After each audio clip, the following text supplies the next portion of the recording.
Oi, hoje eu estou no dia 38 do devocional Uma Vida com Propósitos e o tema de hoje é Tornando-se um Cristão com Excelência. Jesus disse aos seus seguidores: Vão pelo mundo todo e contem a todos as boas novas. Está em Marcos 16:15. Assim saberemos por onde Ele quer que nós andemos. Assim todas as nações conhecerão a salvação. Está em Salmo 67:2. A grande comissão é a sua incumbência. Então, esse capítulo aqui vem falar dessa grande comissão, né? Que é o nosso dever de falar da palavra de Deus para as pessoas. E vem falar como a gente fazer isso com excelência, né? E o que mais fala aqui, o que mais me chamou a atenção nesse capítulo é o egoísmo, né? Que muitas vezes a gente não faz o que Deus nos pediu para fazer porque nós somos egoístas.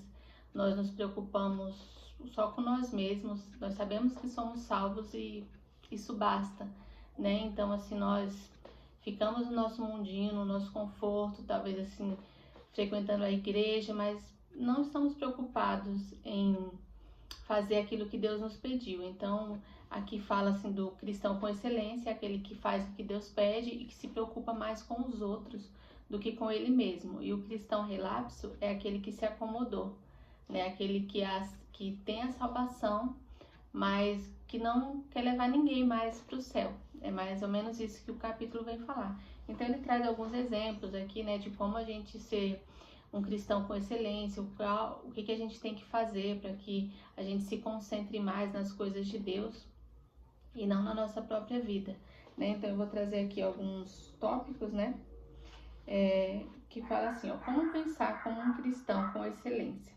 Né? Então, é aquilo que eu falei, o cristão com excelência, ele vai pensar nos outros, ele não vai pensar só nele mesmo, né? Ele sempre vai pensar, eu sou salvo, e aqueles que não são, né? E aqueles que estão à margem, e aqueles que não conhecem Jesus, o que eu posso fazer para levar Jesus para eles? Então, assim, ele sempre vai ter essa preocupação de levar mais pessoas a conhecer Jesus, a serem salvos também.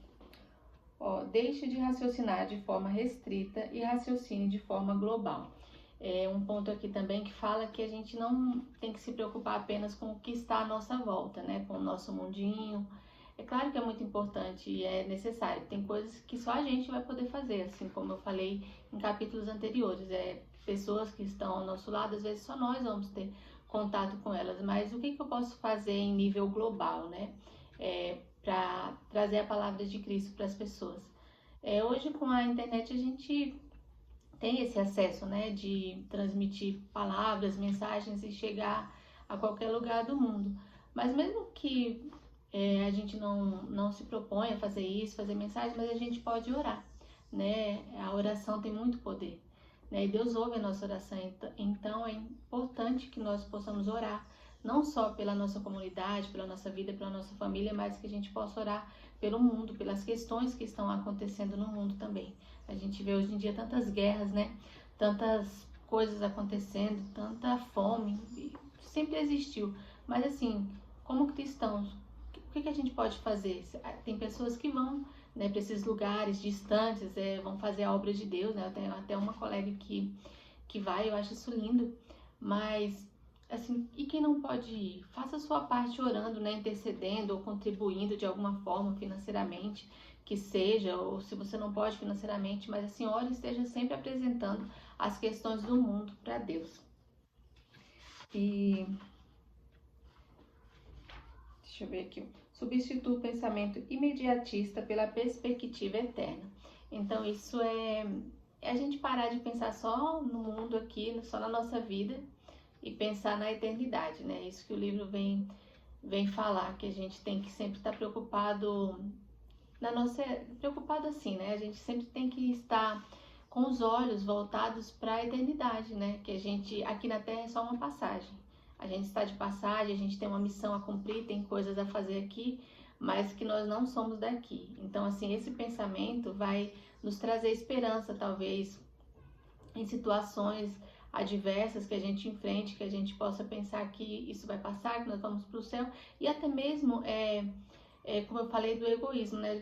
Às vezes a gente busca muitas coisas daqui dessa terra e se esquece que a gente não pode ficar só juntando tesouros aqui. Claro que a gente precisa das coisas materiais para viver, a gente quer conforto, mas a gente pensar que o que é eterno é muito mais valioso do que o que nós estamos produzindo, né? Estamos guardando aqui nessa terra. Então, essa é a mensagem do livro, né?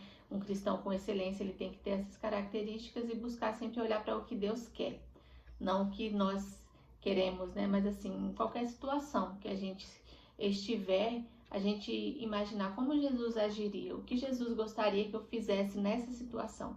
Então, esse é um ponto de reflexão aqui no livro, e é bem interessante também esse capítulo. E eu vou deixar aqui a reflexão do final do capítulo, que diz assim: um tema para reflexão. A grande comissão é a minha incumbência, então é a minha responsabilidade falar de Jesus para as pessoas. Um versículo para memorizar. Assim saberemos por onde Ele quer que nós andemos. Assim todas as nações conhecerão a sua salvação. Está em Salmo 67:2. Pergunta para meditar. Que providências posso tomar a fim de me preparar para experiências de uma missão de curta duração no próximo ano? Então, o livro fala aqui também sobre missões, né? Então, ele convida a nós fazermos missões, que seja em outra cidade, em outro estado, ou em outro país, diante da nossa condição ou possibilidade de ir, né? Porque tem muitas igrejas que têm esse trabalho e enviam as pessoas. Então, assim, se você tem essa possibilidade e sente que Deus está te chamando para isso, busque conhecer mais, busque conhecimento, busque perguntar para os pastores se eles conhecem algum projeto, né, que faz isso. E se isso está no seu coração, de ir para outro lugar, país, vá atrás disso, né? Porque creio que é um chamado de Deus para sua vida. Então, o capítulo de hoje é isso, e eu te espero no próximo capítulo. Tchau, tchau.